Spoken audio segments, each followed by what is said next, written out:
The following is a special multimedia presentation from NorthJerseySports.com. Brought to you by the Bergen County Education Association. Bergen County Public Schools work because the BCEA works. We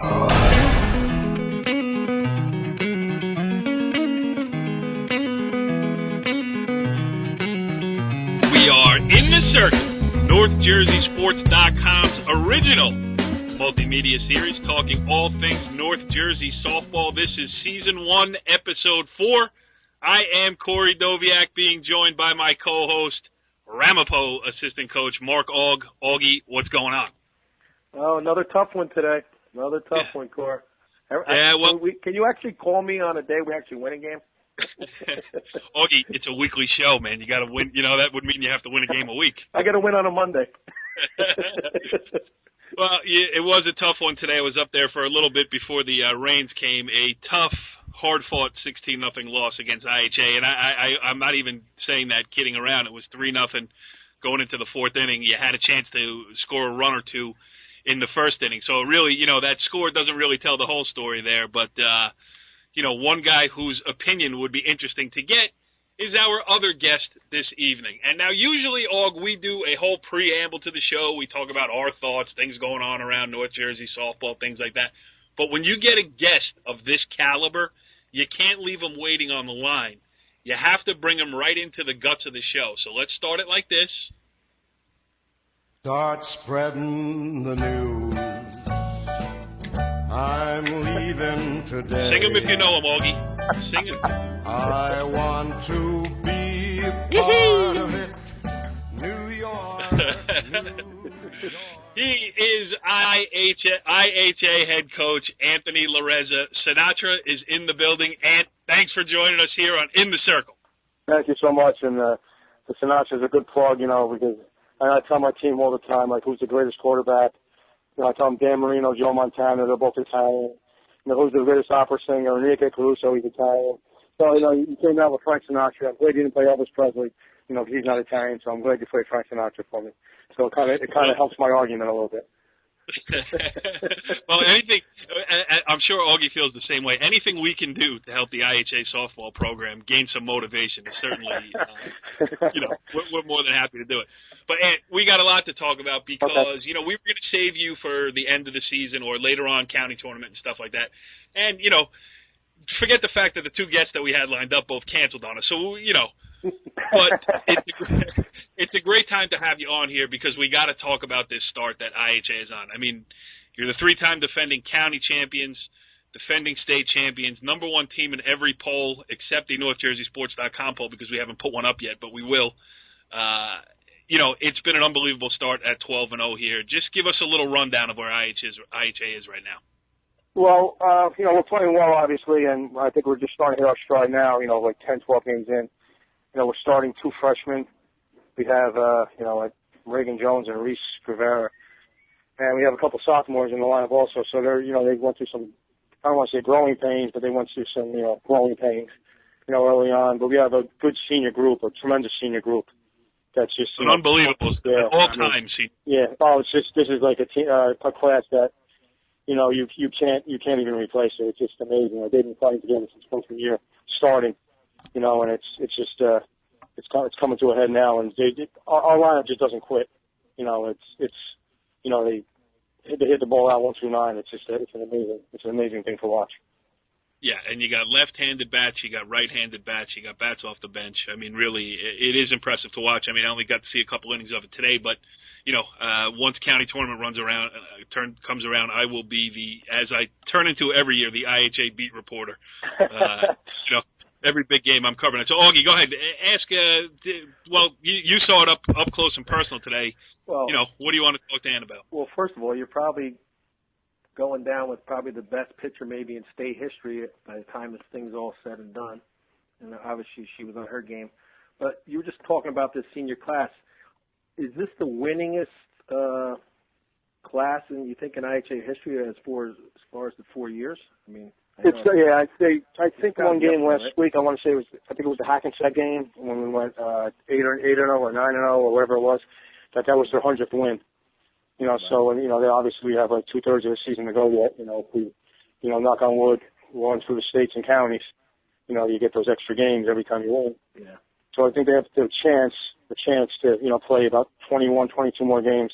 So this will definitely be the most winningest class in IHA history. I think by 10, 15 games.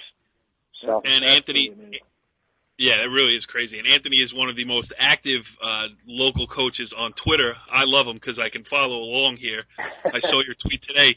Steph Thomas, win number 94 in her career. She's going for the state record. But my question, I guess, is this. I remember when these girls came in as freshmen, and they, you were like, wow, they were good. It wasn't like they were gonna be good. Mm-hmm. But what is the biggest difference now that you see? I mean, obviously they're bigger and stronger because 3 years of high school does that. But I was watching you today, and it's just precision is unbelievable with you guys. Both at the plate, in the circle, on the base paths, everywhere. And can you just talk about why they're so much better and what the team has done better, the program has done better as these 4 years have passed here? Yeah, I think they're more disciplined at the plate. They're gonna be aggressive, but they're also gonna be smart. They're gonna make the pitcher work and throw pitches. We're not gonna swing at the first pitch, so to speak, and just pop it up. We're gonna we made some hard outs today. Our second baseman made a tremendous play at the middle on a ball that took a bad hop. So we're gonna put the ball playing hard. So I think they're disciplined at the plate, and that really goes a long way. Forcing the pitcher to keep making pitches and keep making quality pitches. It gets tough and it gets hard after a while. And like I said, the lines just don't quit. But I think just the experience. They came in as freshmen. They started every game, and like you said, they were good. It wasn't like they were going to be good. They were good then. And they've just gotten better. They put a lot of time in. They play all summer. And so it's not like something that it's just they roll the gloves out in March and hope to get a championship in June. They're doing things all year round. And for instance, just like a girl like Danielle Ibarra, the shortstop, she runs track in the winter just to get stronger. She has zero interest in track. She just wanted to get just a little first step faster. That was her whole mission this year. And she's obviously picked it up a little bit. So they just work on the things they need to work on. And I think the biggest attribute they have is I just think they're so disciplined and tough outs at the plate, and it really makes the pitcher work, and it becomes very, very stressful. Yeah, absolutely. Aug, ready for this?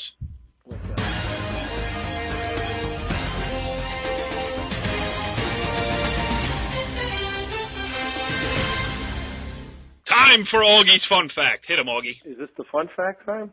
Yeah. That beautiful sounder. Lead in right into it. Go ahead. Okay, our fun fact of the week is I am with Anthony Larezza, and I have one thing in common with him. We have both won 3 straight county championships at one time. It's only 2 with the 3-peat, a county title. And I can't say I'm rooting for you to break the record, though, Ant. I can't say I'm rooting for you. And how important is that for you? I mean, Augie, you're still going to have, obviously with you and Coach Steven as the head coach, you guys will maintain it as the only public school to win 3 straight in the history of the Bergen County tournament. But, Ant, how much have you talked to your girls about the fact that no one's ever won 4 in a row, no class has ever won 4 in a row together, obviously. And, I know state tournament is big for you, too, because of the classic battles you've had down in Toms River. But, is county tournament 4 in a row, A1 on the list? I honestly, we don't talk about it at all. We'll talk about it once the county comes around. The county tournament gets around and the seedings and stuff like that. But it's nothing we really haven't talked about. And we'll talk about it when it's if we win or if we lose. When it's all said and done, and that's when we'll talk about it in the outfield after the game. And the one thing I will tell you that is winning 3 in a row and tying Ramapo when they did that, and just to be in the same category with that when they had to play teams with Sam Depkin and Britton Bianco, that's they were they set the standard there, and we're just trying to go along with it. So we really don't talk about it. We just our focus right now is Ridgewood tomorrow, and I'm not even saying that just to be cliches, but that's what it is. Again, when the planning season comes around, then then we'll talk about just taking it one game at a time and stuff like that. But as far as doing 4 in a row, I just think that I don't want to put their attention too far ahead, as opposed to the next game. So we just keep everything in perspective that way. Yeah, you mentioned Ridgewood. Your next three, Ridgewood, Paramus Catholic, and Saddlebrook. Mm-hmm. That's tough. Yeah, Ridgewood just went 10 innings with Nutley today, and they beat him 7-5. So I was hoping to go 15 innings, but it didn't. it only went 10. Yeah, so those are three tough games. With Paramus Catholic is starting, they beat Pascack Valley today. So they're playing well, and Saddlebrook's always a very good program. I think he's won 20 games 50 years in a row, Sharon. I don't know. So, those are three good games. Since Charlie Hopsey's turned 50, they've won 50 in a row. Which leads me to my next point, which probably is going to lead you to your next segue. Those are three games that we could accumulate a lot of power points, and that's what we're looking for. So again, I think right now, looking at it, I believe someone told me we're in second place in the power points. We have 3 or 4 games left. They take the first 15 games. So we have 3 or 4 games left to try to get a better seed. But, it is, and there's going to be a team out there trying to beat you, and you got to go and play. Yeah, well, let's talk about the power play. Well, for one thing, hopefully he wins his next couple games, so I pick up a couple more, too. 2 to be exact. Look, he's got all the angles figured out here. Yeah, 2 to be exact. We had Darren White on the show earlier this season. Obviously, he's running the Bergen County tournament, and it's a straight PowerPoint. If I remember right, it's straight PowerPoint. Straight PowerPoint. Yes. From what he said, yeah. So let's talk about that. You have the list in front of you, at least the first one that was announced, and it doesn't include today's games. But, this was, there is some wackiness that goes along with this if you're going to run straight down the PowerPoint list. Mm-hmm. Yeah. This was as of Sunday when the first PowerPoint came listed. It's funny, you had Indian Hills 1, IHA 2, Saddlebrook 3, but then you have Lyndhurst 4. Which kind of there's where all of a sudden you're like, okay, Lyndhurst. You got a lot of what that means is you got a lot of teams jockeying to be number 29. Well, I thought it was interesting that for hypothetically, if it stayed Indian Hills as a 1 seed, well, the 16-17 game is Old Dapan Ramsey. So as a round of 16, would you be wanting to play an Old Dapan or Ramsey already? I mean, that's kind of. And IHA, how about this? At that point, it was.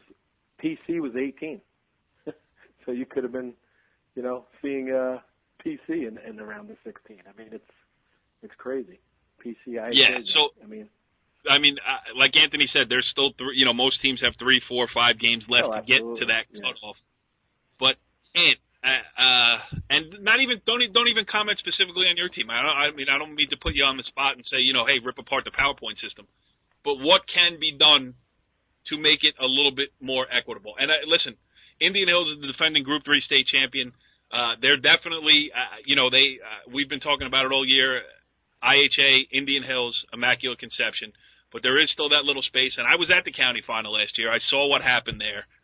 You got all those players back. So to make it equitable, what would be a fix, if there's any, that you see in this whole seeding system for the Bergen County tournament? You know what? I kind of like the system. I really do. I think it's clear cut. I think it's there's a formula. There's no it's not a secret formula that no one really knows what's going on. There's a formula. Everyone knows what they got to do.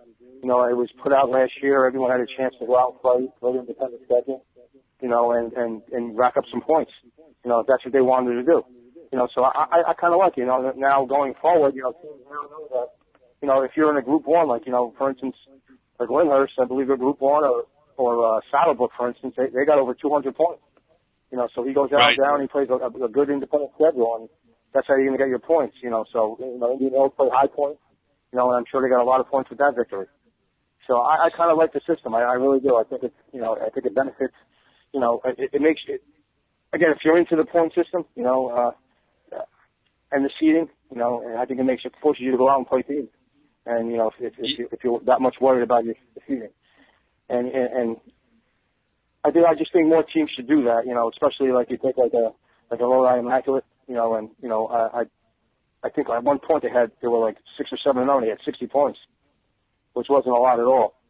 And obviously I think you got like 40 points today with a Saddlebrook victory. So that was I think that's going to help them. But it forces you to go out independently and play some games. I think I kind of like the system. The thing is, though, it's easier for a Group 1 to go out and schedule up. It's not easy for a non-public A to go out and schedule up because, where do you go? You have to, maybe play Dominican College or something like that because, you know what I mean? Like Darren White has an advantage because he's a Group 1. He can go play a 3 and pick up a lot of power points. You can't do that. Yeah. Well, you go out and you play a Group 4 or, and stuff like that and, like a Hillsborough who's, very good or, stuff like that. So, I mean, there's ways of getting around it, and at the end of the day, it is what it is. But again, we won't know until May 6th, but I hope it's somewhat, close to what it should be, right. As far as the seating goes, because, like you said, going to a seating meeting and, Lodi and Macro is not in the top 3, or we're not in the top 3, or Indian Hills is not in the top 3, and we, then I think the system might have to go tinkering or tweaking or whatever. Yeah. But, we'll see where it goes from there, but I don't know, but as of right now, it seems like there's a, I know Lyndhurst has 200 points, but I think they played the 15th January, so the only time they can pick up points is with residual. So they're pretty much locked into their, they'll get 15, 20 points total more. So we'll just see how it goes. But, I kind of like it because, as all can tell you, we go into these meetings where we're just banging our heads for 4 hours and we walk out and go, it's brutal. And I know I'm going to play IHA anyway if it's set up in a meeting. Yeah, I mean, it's the truth. When we had the teams with Brittany, and it was automatic IHA Ramapo in the quarters, and I didn't want to see him, and he didn't want to see me. So, and they usually were good games, but it's. So if it does come down that, Indian Hills is the 1 and you're the 2 this year because of the PowerPoint system, first of all, the final is played at a neutral site, so it's not like you lose home field advantage or anything like that. And 2, okay, there was a quirk in the system this year. We'll just go out and play. You hold no grudges. No, not at all. I think if Indian Hills is 1, then if that's what the PowerPoint says, I think if they edge us out and they're the number 1 seed, I think that their quality win over High Point is the reason why. Hats off to them. I think that's a credit to them for winning that game and scheduling that game. But I think the only thing is, I think the 1 seed, they'll be the home team, but not the home field.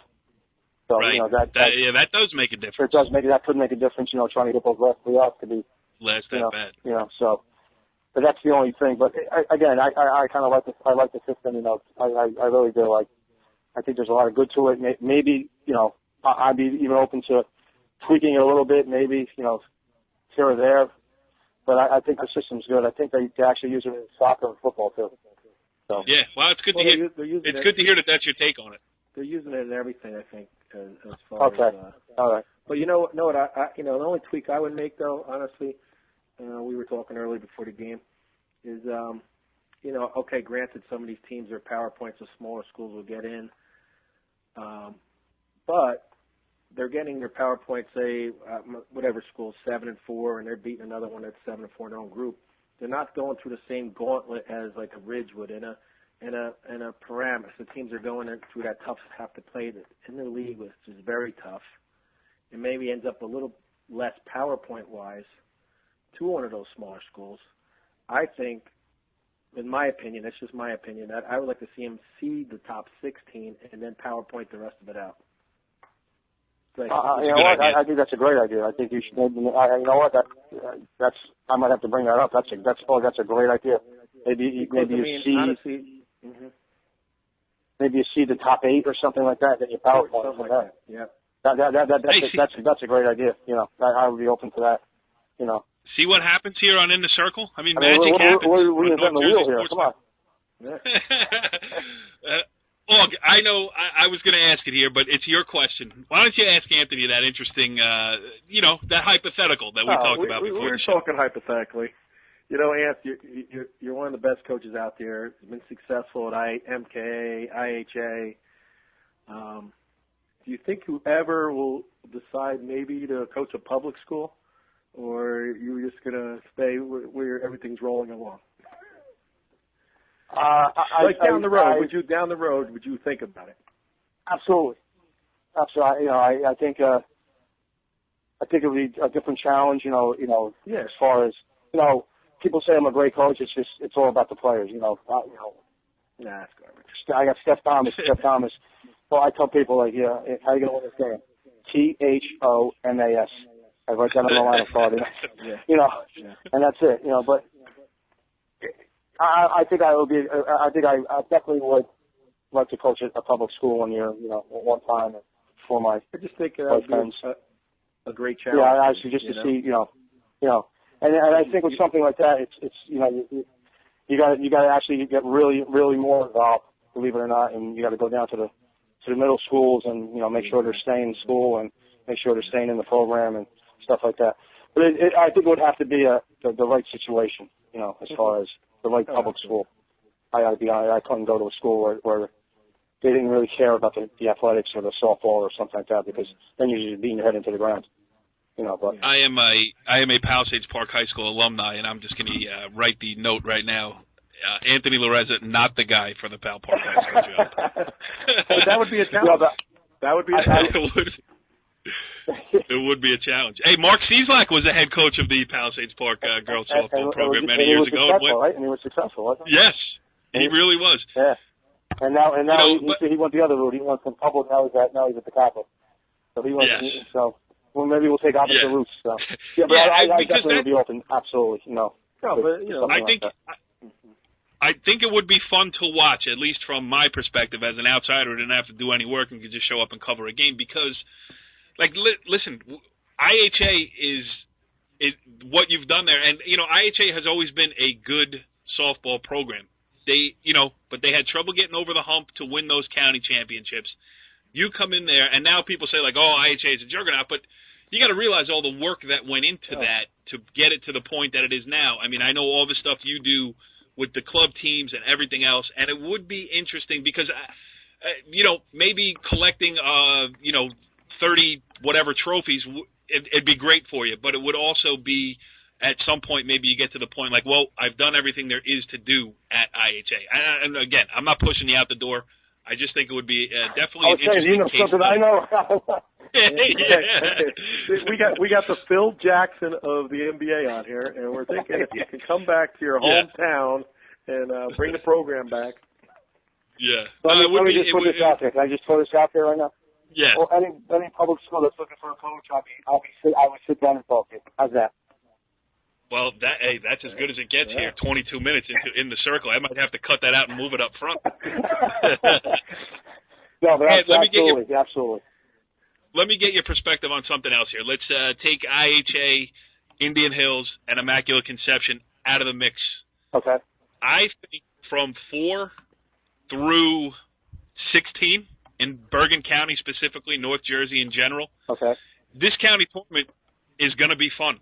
Because I think I saw Pascack Valley the other day, yesterday they beat Riverdale, and then today they lose to Paramus Catholic. I've seen Old Tapan play some good games. Northern Highlands is doing real well.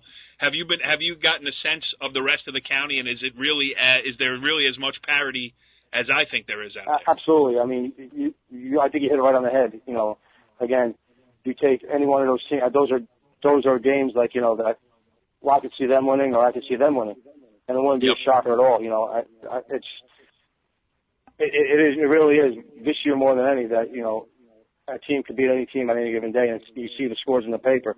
And that's why I think this year will be almost one of the harder, I don't know if you agree with me, to seed, you know, getting past the first 5, 6, 7, 8, because this one beat that one, who beat this one, who beat that one. Yeah. So it would really be a 4-hour meeting, you know, as far as that goes. You got a team like Fairlawn, like, what do you do with them? Like, they're 9, 10, and 1. You know, how do you not give them a 4 seed if you're not going by power points? You know, so, you know, stuff like that. So, absolutely, I think there's a lot of parity, or not parity, but there's a lot of teams that are good that you just, you know, at any given day can be anybody. Another team that's playing well right now is Paramus Catholic, you know. So, you know, they might. And I like Paramus, too. Oh, yeah. Paramus is good. Paramus, another one. Brian Hayes doing a tremendous job. You know, the two girls at the top of their lineup. Yeah. The two girls at the top of their lineup, you know, listen, if they get on base, they can win any game 1-0. Yeah, he's got those other two girls are on IC top of his lineup. Hey, thanks, Score. That was my score, 1-0 with him. Yeah. Oh, wait a minute. 24 minutes. before Anthony took his first shot at Immaculate Conception. Hey, I could do that, Dave. We worked together for 10 years. So. Yeah. Oh, you got anything else for Anthony before we let him out of here? No. Just continue success, and like I said, just win the next couple of days so I get some more PowerPoints. Thank you. Anthony Larezza, the head coach of the IHA softball program. Listen, we were going to save you to the end, but now we got you in the middle, and we'll get you again at the end and again at the end. But we appreciate you joining us here. It's always a fun conversation. And Auggie and I, again, when you picked up the phone, I said, be quiet, we're talking behind your back. What we were really saying is that rooting for IHA is kind of almost like rooting for the Globetrotters at this point. The Generals are going to play well for a minute or two, but they're not really going to get over the top.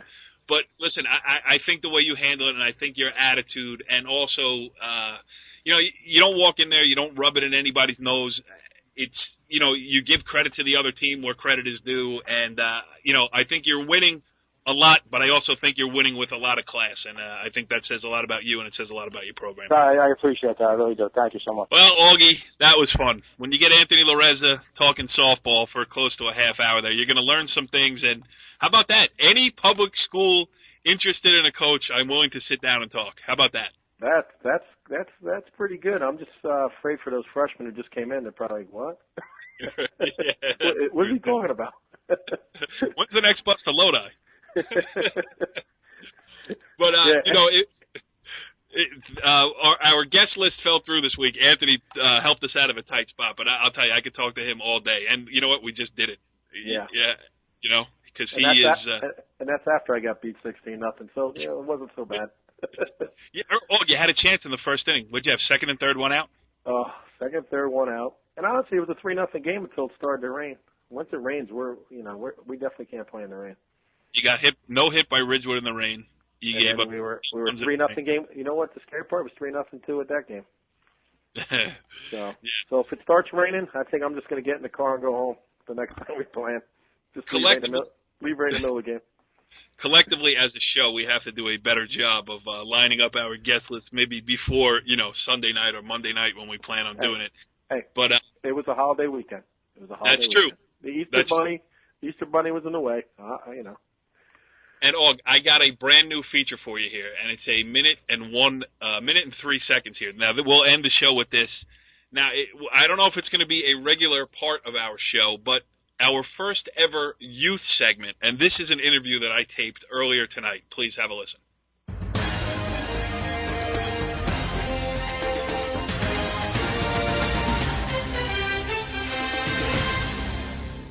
Actually, that was the Auggie fun fact sounder again. But here is an interview that I taped earlier this evening. Okay, this is the youth segment of In the Circle here on NorthJerseySports.com. As we welcome in Hope Doviak, who opens the season with Northvale's 5th and 6th grade game tomorrow, that being Wednesday, against Hallworth in Hallworth. Hope Doviak, how are you feeling one day before the season's ready to begin? Well, I think my team's going to do good, and I think my team is strong because we have a lot of good hitters, but we have a little problem with pitching. I don't think you're supposed to talk bad about the pitchers on your team before they even throw a pitch for the season. Would you like to take that back? No, I would not. What are you hoping for out of the season? I mean, do you think you're going to win everything? Possibly. What do you have to do well to accomplish your goals this year? Well, we had to get the ball in quicker. If we get the ball in right to the pitcher, they can't score as much. That was Hope Doviak, Northvale 5-6 softball. Catch the fever. That's what happened today, Auggie. You didn't get the ball back into the pitcher fast enough. Holy, maybe that's what I got to tell the girls tomorrow. If we get the ball in quicker to the pitcher, we'll do much better. Oh, I got a big game tomorrow myself, Auggie, on Wednesday. I am coaching the Northvale 5th and 6th grade team. So, next week, maybe I'll be a guest on the show next week talking a little youth softball. How about that? That was fine. That was fine. And how about the trash talking on her pitching staff? They haven't even thrown a pitch. That's about as here as Auggie, a Yankee fan, and I have a kid on our team's brothers in Red Sox gear screaming at me, Red Sox are going to win tonight. Red Sox are going to win tonight. I'm like, buddy, I'm losing 15-0 right now. I don't really care about the Red Sox game. Oh, that's good stuff. Well, season 1, episode 4 of In the Circle. Thank you to Anthony Larezza. Augie, good job tonight, pal. All right, have a good one. Follow the leader.